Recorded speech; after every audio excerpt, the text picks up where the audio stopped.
stopper. Please let's welcome her to the stage so we can hear about her story about one transplant and two. This is great. I was worried that my talk wasn't quite long enough. So.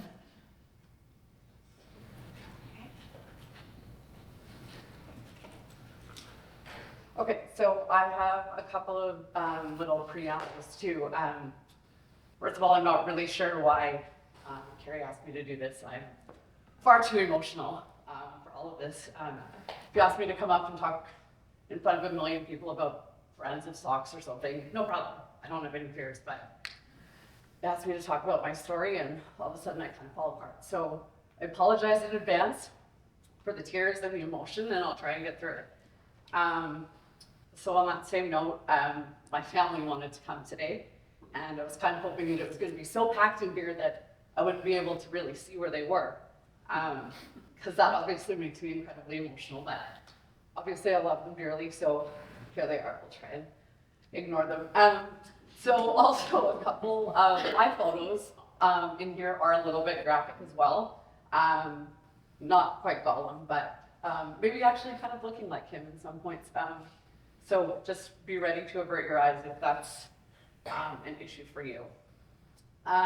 So yeah, I mean, obviously my big purpose here is to just tell you my story and to put some kind of real life on liver disease, but I'm hoping to try and be a little bit productive as well. I just really want to give everyone some inspiration to just kind of push through those tough times. Don't ever take the people in your life for granted. Always try and focus on the little moments in life, the little great ones, and no matter what, just please, if you have the wish to be an organ donor, just make sure you tell your family your wishes. Okay, so let's go back to the very beginning. I was born in 1980. Don't hurt yourself doing the math, I'm 43. I used to look really great for my age, but in the last couple years, I've aged terribly. So more on that later. But I was born with a form of neonatal hepatitis. The doctors weren't really able to ever give a more definitive diagnosis. My parents just basically knew I had a lot of jaundice. My eyes were really yellow. I had kind of orangey, and incredibly itchy skin. Obviously the telltale signs of liver problems. My mom actually, as an infant, used to duct tape mittens to my hands so that I wasn't able to just scratch my skin all night long and then wake up with what looked like a murder scene in my bed from bleeding all night. So it was always good times for her. So my parents spent many of my first years taking me to various specialists in the United States, just trying to figure out what was wrong with me. But eventually kind of things just sort of took a little bit of a turn for the better. No one really knows how or why. One of my kind of juvenile pediatric hepatitis docs just kind of didn't understand any of it. But I guess my liver, because it's regenerative, just sort of kicked into gear a little bit. And so aside from itchy skin and my discolored adult teeth, from all of the maintenance medication that I'd taken throughout the years, and then also a couple of little lab school kids in elementary school that loved to bully me and not let me forget it, I had a pretty normal childhood. So fast forward to about 16, when life is probably the most confusing it could be for people, trying to figure out who you are, navigate your relationships, sort out your changing hormones. I started to get really, really sick again, just unbelievably lethargic, so incredibly itchy. And then I just started to retain a lot of water all over my body. It just sat there. And it was interesting because they had actually biopsied my liver when I was 3. And so they had a little bit saved still, and they were able to rerun tests. And with the new technology that they found out that it had actually started cirrhosing or scarring, like Dr. Lee talked about, when I was 3. And so it had just kind of been cirrhosic my whole life. So when I was 17, I got mono and tonsillitis and strep throat all at the same time. And my liver just kind of said, forget it. So luckily, I had an absolutely amazing, very proactive doctor. You might recognize him from this morning. I can't find my slides. This is the other reason they should never ask me to talk, is because I'm so unbelievably non-techy. Oh, I'm gonna have to scroll through all of them for you to see. Anyways, we'll see him later. Dr. Swain. And he was able to get me onto the transplant list right away. And fortunately, I was able to do my social studies. I was able to do social studies at home for my last semester of high school because I was too sick to attend high school. So my school was amazing. No one still let me attend my grad ceremonies with my peers. It was obviously a super hard night to get through, being so ill, going to grad with yellow eyes and loads of water retention. So I spent the rest of the summer kind of basically in bed just waiting for a liver. Luckily, I only waited about 8 months, and I wasn't incredibly sick beforehand, which is, we'll talk a little bit more about it later, but there just aren't the organs to go around in our country and so often people have to just become very, very, very ill before they're high enough up on the list that they'll get an organ. But again, because Dr. Swain was so amazing, I was able to get one quite soon. So at 4 a.m., I finally got the call that it was time. So my mom and I hopped into our minivan. She loves this story. She didn't know how to pump gas. So I actually, at 6 a.m., we had to stop at a gas station and I had to pump gas on the way to my liver transplant. But you can kind of see a little bit in this photo just how just kind of big I was from liver retention or from water retention, and in my face the puffiness as well, and again in this next one. So it was just before I turned 18 that I had my transplant. My surgery took about 7 hours, and it was done by a surgeon who was only 31 years old. My parents were quite nervous that kind of a Doogie Howser type guy was doing it, but he obviously did an amazing job. So I mean, this is kind of hard to explain. I don't want to make light of this and say that it was an easy process to go through, because I know how incredibly hard it was with my family, my caregiver, mom especially. But I was 17. I had 0 responsibilities. I was super healthy aside from my bad liver. So once I got my new one, recovery was fairly quick. My itching and yellowing went away within a couple of days. And I was able to get mobile pretty quickly. I was only in the hospital for 20 days. But then on the flip side, I had this crazy teenager immune system. So my body just kind of wanted to get this foreign thing out of me. They weren't able to really get my anti-rejection drugs high enough and my immune system low enough to combat this. So for the first year, and also sporadically in the years to come, I dealt with a lot of rejection. And so it was then, I was then given a ton of steroids to battle that. And it just caused me to basically always have this really puffy face for a long time afterwards. So, I mean, even sometimes once you get the transplant, which we'll talk more about later, you're still kind of dealing with a lot of other things. Just obviously a puffy face is nothing compared to a failing liver. So one of the super neat things afterwards was I was able to go and kind of play, I guess, with my old liver that they had removed from me. So, I mean, your liver really will look like one that you would buy at a store, just kind of that reddish, supple, full of nice, rich blood color.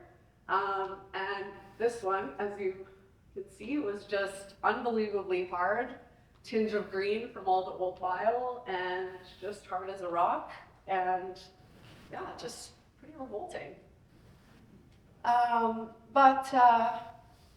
So yeah, throughout the years, like we already talked about the battle, then the anti-rejection drugs and all the steroids and everything you take are always a battle because it's so hard on your kidneys, like Dr. Lee talked about. So you just have to always try and find that magic balance. So I'm just gonna take a quick moment to tell you about my first angel. Her name was Anne. Because organ donation records were closed back then, I don't know very much about her, but we did manage to put some puzzle pieces together. We knew that she was 23 when she was in a horrific car crash near Edmonton. Her husband and son were instantly killed, and she was placed on life support. Her family was then faced with the heart-wrenching decision on whether or not to donate her organs. Thankfully, they said yes, obviously, and I was the grateful recipient of her liver. So I just want to say a heartfelt thank you to her and her family. And my daughter's first name or middle name is actually Anne in her honor. Okay, moving on. So I'm about to turn 18. Life's great. I'm finally super healthy, and I've been given a new chance at life. One of the things I always ask myself, and I'm sure a lot of people that have gone through various degrees of trauma ask, but I often ponder how much my illness and transplant had on shaping kind of my childhood and the person that I was going to become. Or if genetically I was just like that, or genetically, I don't know, because my parents are not like me. But anyways, in a way, I felt like I almost needed to catch up on the experiences that I felt like I might have missed out on by being sick. I think if you talk to my parents, they'll tell you I'm very impulsive and don't always make the best decisions, but I prefer to just call it spontaneous. I try not to say no in life or worry about what negative consequences may come about. If I can tell you anything, it is that life is so short, and we don't know how short. So I just wanted to live it well. I went to college for 2 years, then I left. Then I went to university for 2 years, joined a sorority, and then left. Then I became a wedding planner, did nothing with it. Finally, I was able to go to state for 2 years, and I completed a legal assistant diploma and worked as a family law assistant for many years. During that time, I also met a guy. I thought at the time he was the love of my life, but it turns out not quite. I left him 15 years later. That's all I'll say about that right now because my kids are here. And he did give me those 3 precious girls, so I wouldn't change anything for the world. When I first thought about being pregnant, it's always a risk, obviously, when you've had a liver transplant. We first had to change my medications because one of the anti-rejection drugs I was taking can cause fetal birth defects. So we changed that up, and then I was also followed very closely by a high-risk team. But everything went quite smoothly with my first 2 girls. Years later, when I became pregnant with my 3rd daughter, I developed something called cholestasis of pregnancy, which is a condition of the liver that causes the flow of bile to slow or stop altogether in pregnancy. The number 1 symptom is itching, which obviously kind of sent me into a bit of a PTSD from my previous liver failure. Thank goodness I was able to deliver her really quickly, and then the itchiness quickly left along with my bile-clogged placenta. So the decade following, I kind of lived a pretty normal life. Tried to speak about organ donation and my liver failure whenever I could. I raised my girls. They were pretty busy people. All 3 of them are in competitive cheerleading, which keeps us moving and traveling. I got a job at WestJet for a couple years as a flight attendant for a little bit. So we traveled a lot. We all have a little bit of a Disney addiction, especially me. I do try and always volunteer as much as I can. We'll talk a little bit more about it later, but inadequacy and unworthiness is a big problem that I struggle with as a liver recipient, an organ recipient.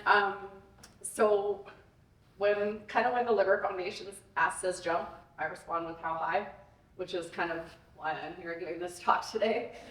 I did spend a lot of time, obviously, as any of us do, forming new and nurturing friendships. As a single extrovert, my friendships have always been just so incredibly near and dear to my heart. Another thing I really delved into over the years of my faith, I'd love to say I figured it all out, but of course that's impossible. The only one that knows God's plan is himself. I had definitely lost my way a little bit as a teenager that grew up teased and was dealt the rotting liver card. But I do know how many people around me prayed for me, and I know that even though I was praying to live, it didn't mean that I wanted someone else to die. I knew that by being given a second chance, I was living out God's choice, and I just needed to embrace that and be the best person that I could be. It was my amazing church summit and my pastor there, Drew, and my incredible friends that helped me navigate all of that. So at this point in my life, life is pretty grand, I guess, aside from this dreadful, overblown, foolish pandemic. No need for you to know my thoughts on that. That's even worse for single extroverts. So it's now 2020. I threw myself an amazing 40th birthday party, which actually coupled as a housewarming party because I just built a beautiful home for the girls and I to really settle into. But then the worst thing happened. I started getting itchy again. Just little bits here and there. I, of course, prayed that it was just another bout of rejection that I could be put on steroids for and move past it. But one biopsy after another and more itchy and yellowing skin proved that I had again moved through the 4 stages of liver scarring and once again had cirrhosis. I was told on Christmas Eve 2020 that I would require another liver transplant. So not really wanting to face reality, I told my kids the bare minimum. I told my family the harsh reality. But we hopped on a plane in the uncertainty of COVID and just went to Disneyland or Disney World for New Year's. I just knew that if things really went south for me, I wanted this to be the last happy time with my girls. So my docs this time were a little bit more skeptical. I wasn't with Dr. Swain anymore in peds. My adult docs said that my age, the fact that it would be my second transplant, and the fact that it was COVID, which meant so much uncertainty with donors, surgeries, timelines, all of that, I would have a much harder time receiving a liver. Technology had come so far, allowing living donors to donate a portion of theirs to regenerate in its recipient, but unfortunately for somebody needing a second transplant, it just wasn't a viable option because there was too many hookups and complications and everything from the first transplant already. So slowly over 2021, my liver just kind of continued to shut down.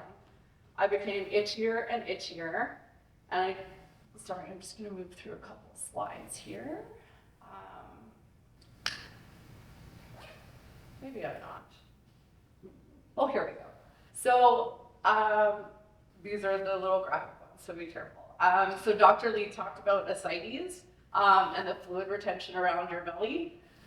So this is a picture of my ascites at some point during this latter time of 2021. I would go almost, I want to talk about that later, but we'll just talk about it now. I would go about once a week into the hospital and just have all of this fluid drained out of my belly. Sometimes it would be 4 to 6 liters, and then the following week it would be back again. So just a lot to kind of deal with. This is just the scratching, my arms, and then that's getting pretty bad now. But let's go back to a happier one while we finish talking. There we go. So yeah, it was all, the itchiness is always worse on the palms and the bottom of your feet. But my nail beds were itchy, the inside of my ears were itchy, my tongue was itchy. I would scratch so hard I'd tear blood vessels, cause bruises until I was just broken down in tears. I'd put my feet in pots of ice water until they were blue and I was shaking so much from being so cold, but it gave a small reprieve from the itch. So sometimes people are like, oh, just let me give you this amazing lotion that I have. Let me, this really helps with itching. And it's just like, you want to embrace these people because they're trying to help you, but I mean, the itch just is in your blood and it comes from the inside out. So there's just no stopping it. So yeah, I started to lose so much weight as well, everywhere except my belly, as we talked about. So here you can just sort of see, like even my ribs there, except for how huge my belly was. So there was so many times where I was just feeling completely at the end of my rope. I had absolutely no energy for my girls. I was angry all the time that I was going through this again and that a liver wasn't coming for me. And I was just asking God all the time, why me? But then I'd snap out of it and know that this too shall pass, and I just couldn't give up. At one point during the arduous wait, I caught a cold, but then it turned out that it was, of course, COVID, and I had tested positive. It was actually devastating news because I had to be removed from the transplant list for 7 weeks after testing negative. There's just no way your body could go through a transplant while your immune system is already so compromised from fighting COVID. So it just seemed like yet another hurdle that seemed hopeless to bother climbing. As Dr. Lee mentioned too, once your liver starts failing, all of your other organs just start going as well. I was having major kidney problems, and then I started having heart problems. I developed episodes called supraventricular tachycardia, where my heart rate would just have like faulty electrical signaling and start to just race. Sometimes my heart rate would be in the upwards of 180, and they would have to give me a drug called adenosine, which essentially stops your heart in the hopes that it will reset yourself. But in the meantime, your heart is stopped for a couple seconds, and you just or a second, and you literally just feel dead. It's the worst feeling on the planet. After having to call 911 a couple times and have it administered in an ambulance or in my house, I was finally admitted into the Foothills cardiac unit until mid-November. I was declining very quickly, but I usually tried to be an internal optimist. One day, my pastor arrived to visit the hospital with future birthday cards, graduation cards, and wedding cards that he wanted me to try to fill out ahead of time. So the reality was that truly things weren't looking good at all. By then, I had lost so much weight. I was just looking skeletal. I was 40 pounds less than I am right now. So as mentioned, one of the unfortunate things about organ donation in our country is there's just not enough to go around. Patients need to be very, very ill before you're at the top of the list. There are a lot of criteria as well that have to be met and matched before you can receive an organ. I was so skinny at the time that, to be honest, most livers that did become available that were my blood type and stuff literally wouldn't be able to fit in me. It was November 30th when the decision was made to airlift me by a helicopter. Here's one of my pictures from beforehand. And then this is the one where I'm just getting into the helicopter to be airlifted to Edmonton. Just so that I was already there and ready if and when a liver did become available. I remember very little about the journey because by this point I was in and out of consciousness and having some hallucinations. When I arrived in Edmonton, I was placed in intensive care. It was a very long week of literally just waiting to die. There's nothing more humbling than having someone else do literally everything for you, including helping you go to the bathroom in your bed. In the early morning of December 8th, when all hope had seemed lost, I could barely even speak anymore, hadn't walked in weeks. I saw my nurses all flutter around me, and one looked at me and said, "It's time." I only remember getting a small bit of adrenaline, wondering if my mom knew yet, and thanking God. I was prepped and wheeled down the hall to an operating room. My favorite nurse was up on a ladder hanging Christmas lights. And I just remember looking up at her and thinking that this was a sign from an angel of mine that everything was going to be okay. So interestingly enough, this young newbie surgeon that had done my first transplant was now the head of hepatology at the University of Alberta Hospital in Edmonton. I'd known it was a small possibility that he could be my surgeon again, but the chances of that were just slim. And to be honest, there was this new female surgeon that I thought would be pretty badass to have. But when it was time for my surgery, another surgeon was going on. So another transplant was being done and he was on call. Then another transplant came in and he was going to be on call.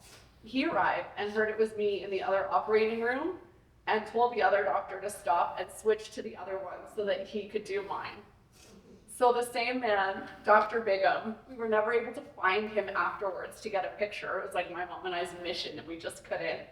But he saved my life twice. And my scar the second time looks almost identical to the first time. This man is amazing. I even have I have a tattoo written on it, and it's perfect. The words are still perfect. So the weeks and months following were honestly nothing short of hell. I guess I figured a little bit that it would be similar to my first transplant, thinking that I just needed a new liver to be healed. But I had to relearn absolutely everything. At the time, I couldn't eat, swallow pills, pee, walk, lift myself into a seated position, or even squeeze a ball a teeny bit. But not being able to pee continued very long. Sorry, I should be using proper words like urinate or something. Oh, this should work pee. Because my kidneys had been so damaged. I had to have a catheter put in, and I was also placed on dialysis. But we discovered that I was basically allergic to the dialysis medication, and it would just cause me to vomit endlessly. But there was really no alternative. So the not being able to eat continued, and I was losing so many calories from vomiting from this dialysis that I was placed on a feeding tube, which is just awful because it's taped to your nose and through and just too much. And then there was a couple of times where the machine had faulty stuff happen, and then I would go for 28 hours waiting for a new feeding tube. I had a nurse completely mismedicate me. It was just from being completely understaffed and overworked during this time of COVID. I felt so bad for the nurses. This person, yeah, like it caused basically 3 days of just me being almost, what's the word I'm looking for? Just not being able to function for 3 days. It was awful. They felt awful. It was just a terrible time. So I couldn't go home. I couldn't see my kids, of course, because of COVID. They couldn't come visit me. Every single time I exhibited any signs of anything that they could possibly be an infection or turn into COVID, we'd have to do a COVID test. In the meantime, I was of course on isolation, where everyone coming into my room had to be masked and gowned from head to toe as though I had the plague. It was honestly the most awful, lonely, and isolating time for me. I just sat there so miserable, desperate to hug my kids, desperate to get out of there, and desperate to have any sort of life that I thought I would have had with my new liver. So these are just some pictures. My mom just wanted me to have a little bit of Christmas. It was December 8th that I had my transplant, but I showed no signs of getting out of the hospital by Christmas. So she would always just kind of decorate my room for me a little bit, which ended up being annoying for her because I kept having to move rooms, but she persevered. Every time I click on this, it comes up with a pop-up. Okay, so this is one of my pictures trying to be optimistic after my transplant. So you can see that my eyes are becoming a little bit less yellow. This is a picture. Sorry. So this is a picture of my girls and I on Christmas Eve. So we literally had to smuggle the girls into the hospital via the parking lot, and we all had coffee together. On Christmas Eve, it was the highlight of my happy year for sure, but then it was followed by an incredibly lonely, I'm feeling very sorry for myself Christmas. Anyways, after eventually taking 2 steps forward and 1 back for the longest time, my mom and I eventually moved to a condo in Edmonton for about another 5 weeks. Blood work and physio were done a few times every week, and very slowly I started taking less meds and getting just a teeny bit stronger each day. A couple of my friends, there's me going home. So a couple of my friends, they would almost be on like a weekend rotation business where they would come, drive up to Edmonton and visit me, and just so incredibly grateful for all of them. So I finally made it back home by the 3rd week of February. So do you remember when we spoke a little bit about the ease of my first transplant? This time, at 41 I guess I would have been, I had a job, 3 busy kids, 2 pets, a mortgage, and countless bills. So guess who has to handle all of that for me while I'm essentially dying? So due to the extenuating circumstances at the time, my girls were actually unable to live with their dad. So my incredible village picked up every single piece of my entire life. My sister predominantly had the girls, along with a nanny hired by my church for a couple hours after school. They organized carpools to and from school and cheer. They organized dinners and lunches. Friends would drop off Christmas gifts and Advent things for the girls. My friends would come pick the girls up, take them out to do fun things. My dad would have them all the time. Let me just tell you, if you're ever not sure about how many people love you, just get really, really sick and watch how many come around. It's incredible. My village means more to me than they'll ever know.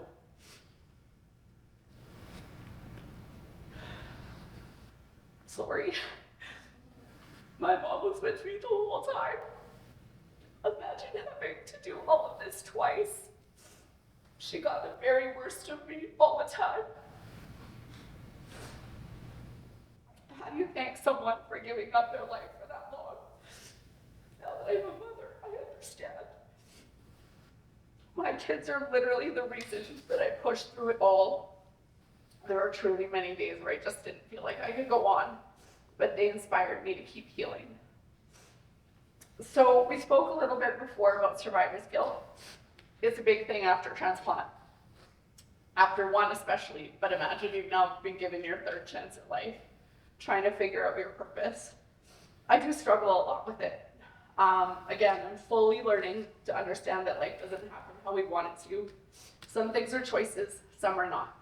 I just try to give back in any way I can. I volunteer a lot with an animal rescue agency that brings dogs into Canada from other countries that would otherwise be euthanized. This is a picture of my daughter helping me out, but usually it's me pushing kennels and kennels of dogs to the airport looking like a crazy dog lady. This past November, I had the opportunity to go down to South America to build houses for underprivileged families with my church. It was just such a rewarding experience seeing these people with so little, just being happy and grateful, sitting in God's love. As I mentioned, I volunteer a lot with the Liver Foundation, where I've met some absolutely incredible people, like Dr. Lee and Carrie. So one of them I did become really good friends with. She was also a single mother that had 2 kids. She had a very long battle with primary biliary cholangitis and had 1 transplant when she was young. Selena was actively waiting for a 2nd transplant, and unfortunately we lost her while she was still waiting. She was such a sweet soul. So again, everyone, just please talk to your family if your wishes are to be an organ donor. Okay, hopefully you're not quite sick of hearing from me yet, and I'll go on to tell you just the last and best part about my story. So remember when I said that,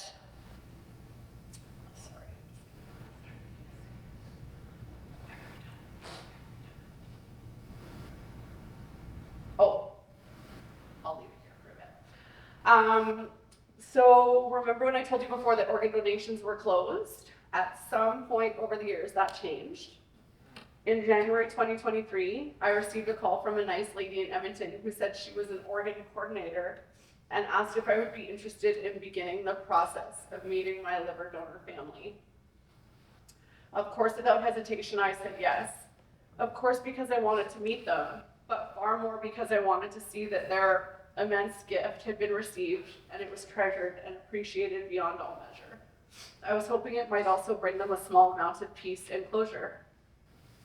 We started exchanging small amounts of information with each other and letters through this coordinator lady.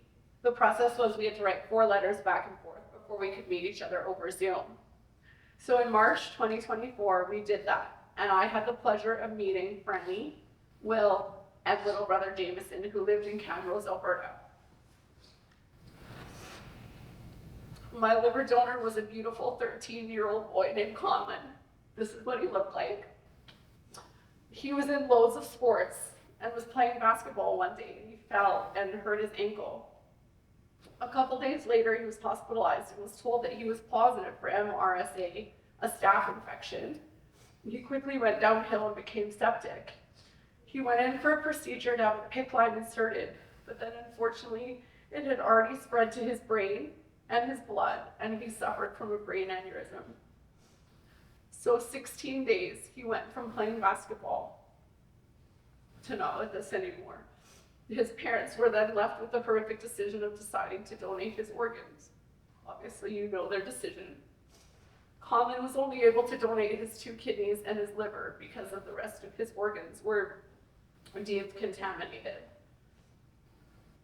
Oh, here's just a picture of my girls and I being happy. And my family. Oh, here's that photo. It's my family. This is the picture of Dr. Swain and I at the LIVERight Gala that we just had this past November. It's obviously an awesome time if anybody wants to come. And then, sorry, I should have mentioned one of my favorite things to do is travel. Maybe I did talk about that when I worked at WestJet. But Brandy did post on her Facebook how happy they were to have met me, how they felt that I was the perfect person to receive Conlon's liquor. We realized that we were both in the same hospital at the same times, and that meant that two moms were in there praying for their children. One of them had a positive outcome, the other one didn't. This could have left Conlon's family angry, jaded, and even jealous or resentful, but they are not that at all. She said they knew in an instant that they would donate his organs, that that's what he would have wanted because of how much he loved to help people. They wanted to meet in person ASAP, so we quickly scheduled a lunch and met in Red Deer. The two of us hugged for what seemed like an eternity, but yet also not quite long enough. We spent a beautiful afternoon sharing our stories. They brought me all of these gifts from the foundation that they set up in his honor, and I'm going to be attending their fundraising golf tournament this summer. She couldn't stop looking at me, just in awe that I had a piece of her son in me, and I couldn't stop looking at her in awe that she had literally saved my life and had allowed me to continue to be a mother to her children. In short, we'll now be friends for life.